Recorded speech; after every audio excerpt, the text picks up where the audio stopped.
నమస్తే, నేను మీ ఈశ్వర్. ఈ6 న్యూస్కి స్వాగతం. వార్తల్లోని ముఖ్య అంశాలు.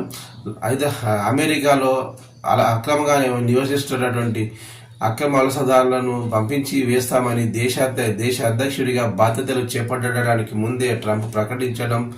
ఈ లిస్టులో భారతదేశానికి చెందిన 18,000 మంది భారతీయులు ఉన్నారు. లక్షలాది మంది అక్రమ వలసదారులను దేశం నుంచి పంపించి వేస్తామని దేశాధ్యక్షుడిగా బాధ్యతలు చేపట్టడానికి ముందే ట్రంప్ ప్రకటించగా గత ఆర్థిక సంవత్సరంలో దాదాపు 2.70 లక్షల మందికి పైగా అక్రమ వలసదారులను భారత్ సహా 192 దేశాలకు చెందిన వారిని పంపించి వేసినట్లు అమెరికా అధికారులు వెల్లడించారు.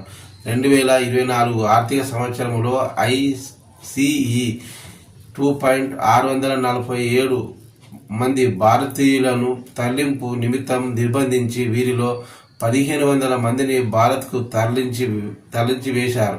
మెక్సికో, హోండ్రూమ్, గ్వాటెమాలా తర్వాత 4వ స్థానంలో భారత్ ఉంది. అక్రమ వలసదారుల సంఖ్య నిలుస్తుంది.